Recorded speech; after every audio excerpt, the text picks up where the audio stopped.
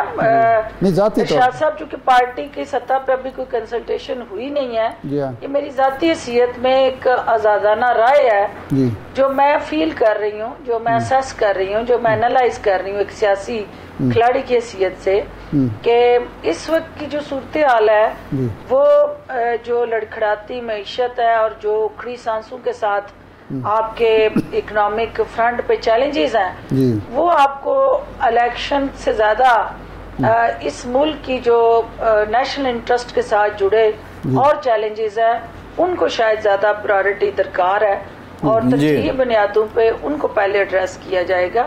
لیکن all depends کہ جو اس وقت کی جو سٹنگ گورنمنٹ ہے وہ کیا لائے عمل بناتی ہے اور کس طرح سے وہ اس پورے منظر نامے کے اندر رنگ بھرتی ہے. سیاسی منظر نامے کے اندر رنگ جو بھرنے والی پینسل ہے نا وہ پی ڈی ایم کے پاس ہے اور یہ انہوں نے فیصلہ کرنا ہے کہ انہوں نے یہ سیاسی منظر نامہ جو ہے اس کو ڈارک بلیک کرنا ہے یا اس کو جو ہے وہ براؤن یا گرین کوئی اور کلر بھرنا ہے. یہ ان پہ ڈیپینڈ کرتا ہے. نہیں پی ڈی ایم تو 8 تاریخ کو فارغ ہو جائے گی. پی ڈی ایم کی حکومت تو وہ خود کہہ رہے ہیں کہ 8 کی شام کو ہم چھوڑ دیں گے اقتدار. تو پھر پی ڈی ایم نے تو رنگ نہیں بھرنا، رنگ تو بھرنا ہے. لیکن یہ کیئر ٹیکر پرائم منسٹر تو سجیسٹ کر کے جائیں گے نا. جی نہیں، اس میں بھی راجہ صاحب کا کردار ہے جو آپ کے پرانے ساتھی ہیں. اگر راجہ صاحب اڑ گئے تو پھر دوسرے راجہ صاحب کے پاس گیند چلی جائے گی، ایک راجہ سے دوسرے راجہ کی طرف. یہ تو راجگان نے کرنا ہے. کلیم اللہ یہ اسی طرح پاس دیتے رہیں گے اور الٹیمیٹلی جو ہے وہ الیکشن کمیشن کے پاس اختیار آئے گا کہ وہ نامزد کرے کس کو کرنا ہے. تو میں آپ سے یہی پوچھ رہا ہوں نا کہ سیاسی کھلاڑی کے طور پر آپ یہ سمجھ رہی ہیں کہ الیکشن آگے جائیں گے تو آپ یہ بھی بتا دیں کہ یہ 24 تک جائیں گے یا 25 تک جائیں گے، کیونکہ معیشت کو سنبھلنے کے لیے 6 مہینے تو بہت تھوڑی مدت ہوتی ہے. دیکھیں میں تو کوئی پیشین گوئیاں کر نہیں سکتی ہوں اور نہ میں میرے پاس کوئی عمل ہے کہ میں یہ کہوں کہ بھئی کب وہ ہوں گے. لیکن جو حالات ہیں اسی کا جائزہ اور تجزیہ کیا جا سکتا ہے اور اس کے مطابق جو ہے وہ پاکستان کی جو کرنٹ سچویشن ہے اس وقت کو سامنے رکھتے ہوئے ابھی یہ ملک امیڈیٹ الیکشن کا متحمل نہیں ہو سکتا اور اس کے لیے شاید کوئی آپ کو شارٹ کیپ ارینجمنٹ کرنے پڑے. لیکن آئین کے اندر رہتے ہوئے جو آئینی مدت ہے اس کے اندر الیکشن ہو جائیں تو تمام جو جمہوری سوچ اور جمہوری رویوں والی ہماری سیاست ہے اس کو استحکام ملے گا. نہیں لیکن آپ کی پارٹی کو تو بھی یہ بات بارہ کھاتی ہے نا کہ جتنا لیٹ ہوں گے آپ کو تیاری کا موقع مل جائے گا، کیونکہ آپ تو بالکل نیو کمر ہیں نا، آپ کی پارٹی جو ہے. دیکھیں پارٹی سے زیادہ ہمیں ملک کا مفاد عزیز ہے نا. ٹھیک ہے. پارٹی کا مفاد بعد میں آئے گا, پہلے ملک کا مفاد. جی. پہلے آپ کو استحکام پاکستان بنی ہی جماعت جو ہے وہ پاکستان کو استحکام دینے کے لیے معاشی اور سیاسی, اور اس میں ہماری ذات جو ہے وہ بے معنی ہے, کسی انڈیویجول انٹرسٹ کو ہم ڈسکس نہیں کر رہے, ہم نیشنل انٹرسٹ اور پبلک انٹرسٹ کی بات اچھا ڈاکٹر صاحبہ آپ نے جو پبلک اور نیشنل انٹرسٹ میں بہتر راستہ ہوگا ہم اس کو اختیار کریں گے. آپ نے ملک کے مفاد کی بات کی ہے. شبر زیدی صاحب جو سابق چیئرمین ایف بی آر ہیں, اور وہ اسی دور میں چیئرمین ایف بی آر تھے جب آپ حکومت کا حصہ تھیں, منسٹر تھیں آپ, وہ کہتے ہیں کہ اگر پی ٹی آئی کی حکومت چلتی رہتی تو آج تک ملک تباہ ہو چکا ہوتا. کیا یہ ان کا دعویٰ ٹھیک ہے؟ کیا واقعتاً آپ لوگ اسی ڈگر پہ تھے اور یہ سب باتیں اب معاشی اعتبار سے وہ بات کر رہے ہیں, اور تو اب کیا اس وقت یہ آواز کیوں نہیں اٹھی, یا یہ آوازیں اٹھتی تھیں اور دبا دی جاتی تھیں؟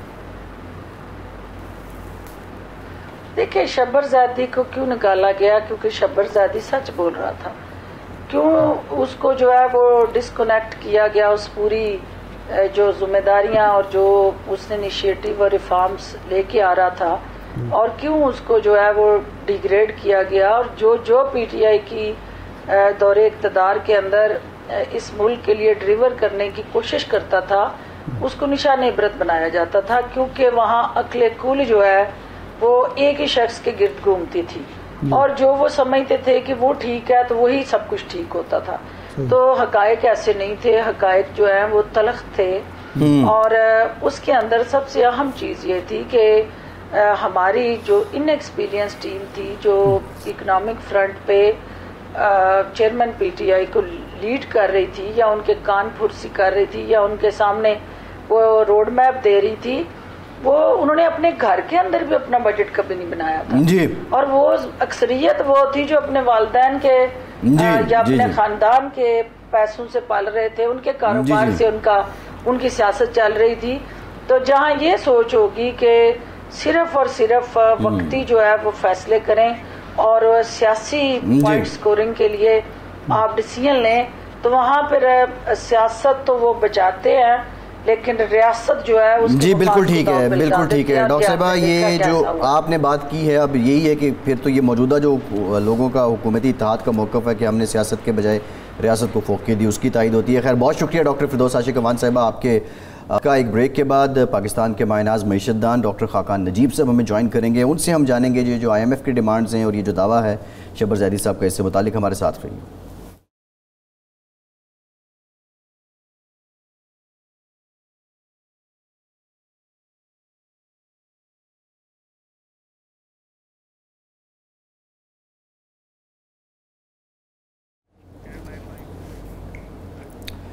بریک کے بعد ایک بار پھر سے آپ کا خیر مقدم کرتے ہیں. ڈاکٹر خاقان نجیب صاحب ہمارے ساتھ موجود ہیں. ڈاکٹر صاحب thank you very much for your time. Doctor صاحب اب پھر سے یہ بات سامنے آ رہی ہے کہ تقریباً 1% جو ہے وہ شرح سود کو مزید بڑھایا جائے گا, یہ ڈیمانڈ آئی ہے. بظاہر تو لگتا ہے کہ یہ مطالبہ مان لیا جائے گا. لیٹ سپوز اگر نہیں مانا جاتا تو اس معاہدے پہ آئی ایم ایف کے ساتھ کیا اثر پڑے گا, اور دوسری بات اگر یہ مان لیا جاتا ہے تو اگر ہم بزنس آؤٹ پٹ کی بات کریں یا بے روزگاری کم کرنے کی بات کریں تو اس پہ اس کا کیا اثر ہوگا, پازیٹیو ہوگا یا نیگیٹیو؟ تو دیکھیں ایک تو بات یہ ہے کہ ہم نے بالکل کسی صورت میں بھی آئی ایم ایف سے انحراف نہیں کرنا. ہم نے آئی ایم ایف سے پچھلے 2 سال میں دیکھا ہے کہ جب بھی انحراف کیا ہے تو زر مبادلہ کے ذخائر $20 ارب پہ تھے 2021 ستمبر میں, اور آج 4.25-4.5 ارب ڈالر پہ تھے جب ہم نے آئی ایم ایف کا معاہدہ نہیں کیا تھا. جیسے ہی معاہدہ ہوا یہ لٹرلی ڈبل ہو گئے اور 8.5-9 ارب ڈالر کے قریب چلے گئے. اور ابھی یہ دیکھیے کہ جو پچھلا ہفتہ گزرا ہے اس میں $500 ملین کی ایک پیمنٹ ہوئی, تو یہ دوبارہ 8.2 ارب ڈالر پہ آ گئے. آپ یاد رکھیے کہ اگر آئی ایم ایف سے انحراف کریں گے اور کسی صورت بھی پروگرام میں ڈیلے آتا ہے تو پاکستان کا ڈیفالٹ رسک اگین سر اٹھا لے گا. سو ایک تو یہ بات ہے. وہ جس طرح دیکھ رہے ہیں سو ہمیں پوری قوم کو یہ تیار کرنا چاہیے اور بڑا کم کلین ود دی نیشن کہ there is no other option but to remain in the 9-month facility. اور ہم بہت زندگی بھر انحراف ہی کرتے رہے ہیں. ہم نے 23 پروگرام IMF کے سائن کیے ہیں, 21 انکمپلیٹ چھوڑے ہیں, پچھلا پروگرام بھی انکمپلیٹ چھوڑا تھا. یہ کوئی اچھی روش نہیں ہے. اگر ہم یہ پروگرام کمپلیٹ کرنا چاہتے ہیں, IMF یہ سمجھتا ہے کہ پاکستان میں جو انفلیشن ہے, جو قیمتوں کا بڑھنا ہے, اس کی دونوں سائڈز کی وجہ ہے. سپلائی سائڈ کی ضرور وجہ ہے. ہم یہ سمجھتے ہیں کہ زیادہ سپلائی سائڈ کی ہے, میں یہ اگری بھی کر لیتا ہوں, پر ایک ڈیمانڈ سائڈ کی کریشن بھی ہے جس میں منی سپلائی بڑھی ہے پاکستان میں. تو وہ یہ سمجھتا ہے کہ اس کو سنبھالنے کے لیے آپ کو شرح سود کو ایک ریئل پازیٹیو انٹرسٹ ریٹ رکھنا ہے.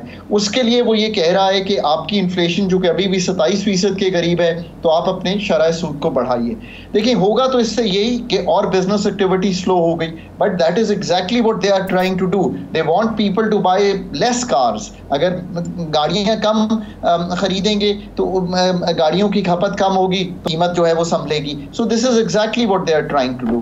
بٹ اگر یہ کریں گے بھی تو آئی تھنک یہ لاسٹ ہوگا. اگر مانیٹری ٹائٹنگ ابھی ہوتی بھی ہے تو I think we are almost on the last leg, اس لیے کہ کور انفلیشن جو ہے ہماری وہ 20-21% پہ آ گئی ہے. سو اس کو دیکھتے ہوئے آنے والے دن جو ہیں یہ انرجی پرائسز کا نکل جائے بیچ میں سے. ابھی آپ کو پتا ہے ہم نے بجلی کی قیمت چینج کی ہے, اب ہم گیس کی بھی تبدیل کرنے جا رہے ہیں. یہ بیچ میں سے نکل جائے تو اگر ہم تھوڑا سا سپلائی سائڈ کو سنبھالیں تو شاید یہ پیک آف انفلیشن میں بی اوور, اینڈ اگر مانیٹری ٹائٹنگ ہوئی بھی تو لاسٹ ہو. ڈاکٹر صاحب اگر ایکٹیویٹی سائڈ جو ہے وہ سلو ہوتی ہے بزنس ایکٹیویٹی, تو اس کے نتیجے میں آپ کا جو ریونیو کم ہوگا وہ پھر ایک نیا مسئلہ کھڑا نہیں ہوگا حکومت کے لیے؟ ریونیو کہاں سے آئے گا اگر بزنس ہی نہیں ہو رہا ہوگا؟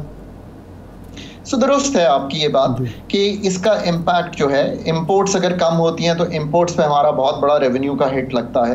اگر کمپنیز کی ارننگز کم ہوتی ہیں تو ہمارا کارپوریٹ سائڈ ہٹ ہوتی ہے. اسی طرح اگر ڈیمانڈ کم ہوتی ہے تو ہماری چیزوں کی کھپت کم ہوتی ہے.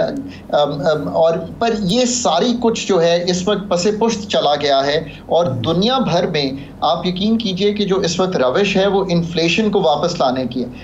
میں ایک مثال دوں اس کی. لوگ کہیں گے کہ امریکہ کا ماڈل پاکستان میں نہیں اپلائی ہوتا. یہ کافی حد تک ٹھیک بھی ہے, کافی حد تک نہیں بھی ٹھیک. انہوں نے 0% تھا ان کا انٹرسٹ ریٹ, انہوں نے 12 یا 18 رائزز کیے ہیں اور کل بھی رائز کیا ہے, تو وہ 5.25% پہ چلا گیا ہے. اب کیوں کیا ہے کہ وہ انفلیشن کو 2% پہ لانا چاہتے ہیں. تو انفلیشن ٹارگٹنگ اسٹیٹ بینکس جو ہیں ان کا یہ کام ہے. ہم نے شاید یہ کام تھوڑا سا ڈیلیڈ شروع کیا, اور چونکہ ریاکشن ڈیلیڈ تھا پلس روپے کی قدر میں بہت ہی کمزوری آئی تو امپورٹڈ انفلیشن بھی بڑھی. ہماری سپلائی سائڈ ہٹ ہوئی فلڈز کی وجہ سے تو انفلیشن بڑھی. So it's a very difficult time by any stretch of imagination. ایک دن اعلان ہوتا ہے یا خبر چلتی ہے کہ ایگریکلچر اور ریئل اسٹیٹ جو ہے اس کو ٹیکس نیٹ میں لایا جا رہا ہے, یا IMF کا مطالبہ بھی ہے. دوسرے دن حکومت پاکستان باقاعدہ اعلان کرتی ہے کہ نہیں جی ایسی تو کوئی بات نہیں ہے. یہ جو ٹیکس نیٹ کو بڑھانے کی یا وسیع کرنے کی بات ہوتی ہے, اگر یہی ٹیکس گزار ان پر ہی بار بار ٹیکس لگتا رہے گا تو ریونیو جنریشن کیسے ہوگی؟ اور یہ شعبے اگر ایگزمپٹ رہیں گے یا ان کے ساتھ نرمی برتی جائے گی تو ٹیکس بیس کیسے بڑھے گی؟ کون سا اور شعبہ رہ جاتا ہے؟ تو دیکھیں نا, یہ تو آپ نے فنڈامنٹل پوائنٹ سامنے رکھ دیا کہ 2 طریقے ہیں پیسے کلیکٹ کرنے کے. ایک بہترین طریقہ جو ہے وہ ڈومیسٹک ریونیو موبلائزیشن ہے. اگر آپ یہ کریں گے تو آپ باہر سے قرضے نہیں لیں گے, آپ اپنے خسارے جو ہیں وہ انہی پیسوں سے پورے کریں گے, اور اپنے خسارے کم بھی کریں گے بیکاز آپ کا ریونیو اوپر جائے گا. اب اگر آپ نے یہ طے کیا ہوا ہے کہ ہم نے ایگریکلچر انکم ٹیکس جو ہے وہ 3-4 ارب روپے ہی کلیکٹ کرنا ہے پورے پاکستان میں, جبکہ پچھلے سال پورے پاکستان نے 7200 ارب روپیہ ٹیکس دیا, تو یہ آپ نے ایک فیصلہ کیا ہوا ہے. اگر آپ نے یہ فیصلہ کیا ہوا ہے کہ آپ نے پراپرٹی کو کنسسٹنٹلی ایگزمپٹ رکھنا ہے اور اس کو کیپٹل گینز نہیں لگانا, اس پہ نو یور کسٹمر نہیں کرنا, تو یہ آپ نے فیصلہ کیا ہوا ہے. اگر آپ نے فیصلہ کیا ہے کہ 22 لاکھ ہول سیلر اور ریٹیلر ہے اور اس میں سے آپ نے 30,000 کو مشکل سے ٹیکس نیٹ میں لائے ہیں آپ, تو یہ فیصلہ آپ نے کیا ہوا ہے. آپ کی بات میں مطلب 100% وزن ہے کہ یہ فیصلے ہمیں اب تبدیل کرنے پڑیں گے, اور IMF کے لیے نہیں تبدیل تبدیل کرنے پڑیں گے؟ سر اس لیے تبدیل کرنے پڑیں گے کہ آپ کا ٹیکس ٹو جی ڈی پی ریشیو FPR کا 8.5% ہے. اس کو آسانی سے سمجھنا یہ کہ ہم نے NFC میں لکھا ہے کہ ہم اس کو 15% تک لے جائیں گے, اس لیے وفاق جو ہے وہ بہت کمزور ہو گیا. تو آپ کو یہ فیصلے کرنے پڑیں گے. اور آخری بات ایک کر دوں اس پہ کہ 2200 ارب کے قریب ہم نے ٹیکس ایگزیمپشنز اینڈ کنسیشنز دی ہوئی ہیں. جب میں سرکار میں تھا ہم ہر سال کوشش کرتے تھے 200-250 ارب کی اڑانے کو, تب تو یہ کم ہوا کرتی تھی, اب تو ادھر بھی بہت بڑی گنجائش ہے. سو اپ سائڈ بہت زیادہ ہے. جی ڈاکٹر صاحب ایک ذرا لے مین کنزیومر کی طرف ہم آتے ہیں, یا جو ٹیکس پیئر ہے اس کی طرف آتے ہیں. ایک شخص جو ڈائریکٹ ٹیکس دے رہا ہے اور وہ اتنا ہی انڈائریکٹ ٹیکس بھی دے رہا ہے, اور دوسری طرف وہ لوگ ہیں کہ جو ڈائریکٹ ٹیکس دے ہی نہیں رہے اور انڈائریکٹ ہی دے رہے ہیں. تو انکریجمنٹ کیا ہے ٹیکس نیٹ میں آنے کے لیے ایک عام شخص کو یا کسی کاروباری شخص کو؟ اور ایون کاروباری لوگ جو ہیں وہ تو کہتے ہیں نہیں ہمیں تو ایڈوانس ٹیکس کی صورت میں 2024 کا بھی آیا ہوتا ہے, مثال کے طور پہ بات کر رہا ہوں. اس سسٹم میں بہت زیادہ ریفارمز کی بات ہوئی, کیا FBR کے ساتھ کوئی چھیڑا چھاڑی کی جا سکتی ہے اور یہ ضروری ہے, اس کے بغیر نظام چلنا ہے؟ سو دیکھیے نا, ایک تو آپ کو طے کرنا ہے کہ 60 سے 70% انڈائریکٹ ٹیکسیشن ہے ملک میں, اس کو تو آپ کو ان اینی کیس کم کرنا پڑے گا, اس کو 50% کے قریب لانا پڑے گا, اور اس کا پلان آپ کو بنانا چاہیے. اسی لیے میں کہتا ہوں کہ IMF کے پلان تو ٹھیک ہیں, ویئر از پاکستان پلان؟ سو اگر آپ اس چیز پہ کام کرنا چاہتے ہیں, اور دوسری چیز آپ کو یہ جو فائلر اور نان فائلر کی ڈسٹنکشن ہے نا, یہ تو رکھنی ہی نہیں چاہیے, نہ کوئی ملک یہ رکھتا ہے. مطلب میں یہ کہہ رہا ہوں کہ خاقان کو میں کہہ رہا ہوں تو نان فائلر بن, اور اس کے بعد یہ کر کے ٹیکس زیادہ دے دے, بٹ ہم آپ سے نہیں پوچھیں گے خاقان کہ آپ کیا کر رہے ہیں. یہ تو کوئی متوازن فیصلہ نہیں ہے ہمارا. سو اس کو ہمیں ایونچولی اگلے سالوں میں, اس لیے نہیں کہ کوئی اور کہہ رہا ہے, بٹ اس کو ختم کر دینا چاہیے. جب ہم یہ ختم کریں گے تو پھر we will go after every one. Data تو آپ کے پاس موجود ہے, جو آپ گفتگو کر رہے ہیں, آپ ٹریول کرتے ہیں, ڈیٹا ہمارے پاس ہے, آپ کا بینک کا ڈیٹا ہم حاصل کر سکتے ہیں, آپ کیا بجلی کے بل دیتے ہیں ہم حاصل کر سکتے ہیں, آپ گیس کا کیا بل دیتے ہیں, آپ کیا رینٹ دیتے ہیں. اس کے بعد ہم آپ کی آمدن کا اندازہ تو خود ہی لگا سکتے ہیں. تو کرنا کیا چاہیے؟ کرنا یہ چاہیے کہ ایک پری پاپولیٹڈ ٹیکس ریٹرن مجھے بھیجنی چاہیے آپ کو. دنیا کے جو ملک جنہوں نے ٹیکس واقعی اکٹھا کیا ہے وہ ایک پری پاپولیٹڈ, اس کا مطلب ہے کہ میں یہ ساری آپ کی آمدن لوں گا اور اس کے بعد آپ کے خرچے دیکھوں گا اور آپ کو بھیجوں گا کہ آپ کا اتنا ٹیکس بنتا ہے کیونکہ آپ اتنے صاحب حیثیت ہیں. اب آپ مجھے بتائیے کہ آپ اس سے اگری کرتے ہیں کہ نہیں کرتے. یہ ہے وہ نظام جس میں ایک فیئر اور ایکوٹیبل ٹیکس سسٹم بنے گا پاکستان میں. اور یہ بھی یاد رکھیے, جب یہ بن جائے گا نا, جب آپ پروڈکٹیو ٹیکسز پاکستان میں کلیکٹ کریں گے, اس سے میرا مطلب ہے کہ آپ یہ جو ان پروڈکٹیو سیکٹرز ہیں, جو نان ٹریڈیبل ہیں, جس میں ریئل اسٹیٹ ہے, اس طرح کی چیزیں, جب آپ ان کو ٹیکس کرنے جائیں گے تو آپ کو IMF کے جانے کی ضرورت ختم ہو جائے گی, بیکاز آپ اپنے فسکل کو سنبھال لیں گے. اچھا ڈاکٹر صاحب, یہ شہباز زیدی صاحب کہتے ہیں کہ اگر PTI کی حکومت رہ جاتی تو ملک ڈیفالٹ کر جاتا, تباہ ہو جاتا, اور بچا لیا گیا اس کو حکومت ختم کر کے. خود موصوف FBR کے سربراہ بھی رہے اور وہ خود چھوڑ گئے. ایک تو کیا واقعی اس وقت ہم ڈیفالٹ کے قریب پہنچ گئے تھے, اور کیا اس وقت بھی ہاں ڈیفالٹ کا خطرہ موجود ہے, کہ یا ڈیفالٹ کا خطرہ بالکل ٹل گیا ہے؟ دیکھیں, let me be very clear. So ستمبر 2021 میں پاکستان کے جو زر مبادلہ کے ذخائر تھے $20 ارب پہ تھے. جب حکومت کا چینج ہوتا ہے تو یہ $10 ارب پہ آ گئے تھے, یعنی کہ اپریل 2022 میں یہ تقریباً $10 ارب پہ آ گئے تھے. جب وہ حکومت چلتی رہی, جو PDM کی چلتی رہی, تو یہ $4-4.5 ارب پہ آ گئے تھے. دونوں حکومتوں میں جو کامن ڈینامینیٹر تھا نا, وہ یہ تھا کہ ہم IMF کے پروگرام سے انحراف کر رہے تھے. ہم کامن ڈینامینیٹر یہ تھا کہ ہم IMF کے پروگرام کو ڈیلے کر رہے تھے. اگر یہ PTI نے بھی ڈیلے نہ کیا ہوتا, PDM نے بھی پہلا ریویو کروا لیا تھا اگست میں, اس کے بعد یہ ڈیلے نہ ہوا ہوتا. جب آپ IMF کے پروگرام میں آ گئے ہیں, اگر یہ پروگرام کمپلیٹ کرتے ہیں ہم 9 ماہ کا, تو ڈیفالٹ کا رسک جو ہے وہ اوورٹ ہو گیا ہے فار دا ٹائم بینگ. یہ میں کہہ سکتا ہوں کمفرٹیبلی کہ ڈیفالٹ کا جو رسک ہے وہ بہت زیادہ حد تک اوورٹ ہو گیا ہے. اگر 9 ماہ کے پروگرام میں نومبر میں جب آپ جائزہ پہلا کروائیں گے IMF سے بیٹھ کر, جو ستمبر کے ڈیٹے پہ بیسڈ ہوگا, اگر خدا نہ خواستہ کوئی دقت آئی تو آپ کا ڈیفالٹ رسک پھر سر اٹھا لے گا. یہ ایگزیکٹ پوزیشن ہے پاکستان کی. ڈاکٹر صاحب, یہ جو نئی حکومت, نگران حکومت جو ملک میں آ رہی ہے, ایک تو اس کو اختیارات دیے گئے ہیں, یہ کوئی IMF کا مطالبہ تھا, اور کیا یہ نگران حکومت 3 ماہ میں الیکشن کرانے کے بعد اگر چلی جاتی ہے تو معاملات ٹھیک رہیں گے، یا بعض حلقے کہتے ہیں نہیں جی نگران حکومت کو زیادہ عرصہ ملنا چاہیے، اس کو معیشت ٹھیک کرنی چاہیے، تو آپ بطور معیشت دان کے کیا سمجھتے ہیں؟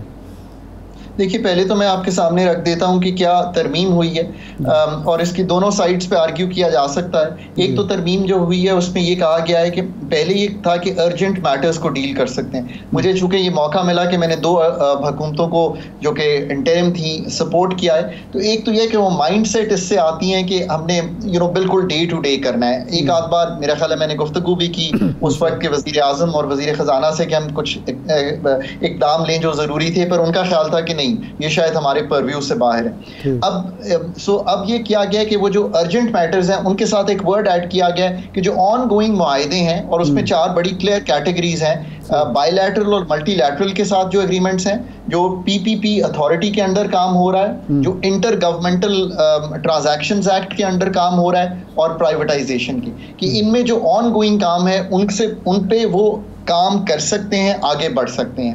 آئی تھنک اس کی 2 وجوہات ہیں۔ ایک تو یہ ہے کہ آئی ایم ایف کے ساتھ اگر کچھ ایسی چیزیں ستمبر تک کرنا ہوئیں، کچھ ورلڈ بینک کا ایک لون ہے اگر اس کو سائن کرنا ہوا تو دے شوڈ ہیو کمفرٹ کہ وہ کام کریں۔ میرا خیال ہے کہ اب بھی آئی ایم ایف کا جو ریویو ہے نومبر میں، سو یہ بڑا کرٹیکل ہے، یہ میں ایک بڑا ریز کر رہا ہوں آپ کے سامنے، and we leave it open for today, اور آپ اس وقت پھر ضرور دیکھیے گا کہ کیا ہوتا ہے۔ دیکھیے 30 ستمبر کے ڈیٹے پہ بیسڈ ہے، بٹ ریویو ہے نومبر میں۔ میری تو خواہش یہ ہوگی کہ آنے والی جو نئی حکومت ہے وہ ریویو کرائے، تاکہ وہ جو بینچ مارکس ہیں وہ سیٹ کرے آگے کے۔ یہ بڑا امپورٹنٹ ہے، دس ہیز بیکم کرٹیکل۔ یہ اور آپ دیکھیے دونوں کہ بیلنس کتنا ضروری ہے اس دفعہ ٹائمنگ کا۔ اگر وہ کرواتے ہیں یہ کام تو بہتر ہوگا، اگر کیئر ٹیکرز کرواتے ہیں، جس کی مجھے امید کم لگ رہی ہے، I M F I think wait کر جائے گا۔ اگر 2022 کو بھی نئی حکومت آ رہی ہوئی نومبر میں تو وہ پھر اس میں ویٹ کر لے گا۔ جہاں تک تعلق ہے، دیکھیں پاکستان کو نا جو سب سے زیادہ چیز ضروری ہے وہ اس وقت اسٹیبلٹی سے بھی اوپر جو چیز ہے نا وہ سرٹنٹی کی ضرورت ہے، کہ کون سی حکومت ہوگی اگلے 3-4 سال کی، تاکہ کلیدی کام کیے جا سکیں۔ نہیں ڈاکٹر صاحب، آپ کا کہنے کا مطلب ہے کہ یا تو یہ گورنمنٹ جو ہے تھوڑا سا عرصہ اپنا بڑھائے، یا پھر اکتوبر میں الیکشن ہو جائیں تاکہ نئی حکومت جلدی آ جائے اور وہ معاملہ آگے بڑھا سکے۔ جی نومبر میں، تاکہ جو ریویو ہونا ہے وہ ایک نئی آنے والی حکومت کر سکے۔ تو اگر اگست 12 کو یہ جاتی ہے تو اگر آپ 90 دن ادھر سے کاؤنٹ کرنا شروع کریں، میں تو ایک ٹینٹیٹیو اگر ہم ڈیٹس دیکھیں تو ستمبر، اکتوبر، نومبر 12 ہو جاتی ہے، تو اگر میرا خیال ہے اینڈ میں بھی ریویو کیا جا سکتا ہے نومبر میں۔ بٹ آئی تھنک اس سرٹنٹی کی ضرورت ہے۔ کچھ سرٹنٹی آئی ہے، ایک چیز میں کہتا چلوں، کچھ سرٹنٹی یہ آئی ہے کہ یہ جو ایس آئی ایف سی بنی ہے، جس میں بہت کلیدی رول پلے کر رہی ہے ملٹری اسٹیبلشمنٹ، اس کی وجہ سے کچھ آئی تھنک یہ سرٹنٹی باہر والوں کو آئی ہے کہ کوئی بات نہیں، اب کام چلتا رہے گا ایک طرح سے۔ بالکل ٹھیک ہے، بالکل ٹھیک ہے ڈاکٹر صاحب، بڑی زبردست گفتگو، ٹائم ختم ہو گیا ہے۔ بہت شکریہ آپ کا ڈاکٹر خاقان نجیب صاحب۔ ارشاد صاحب آپ کا شکریہ۔ آج کے پروگرام سے اتنا ہی، اجازت دیجیے۔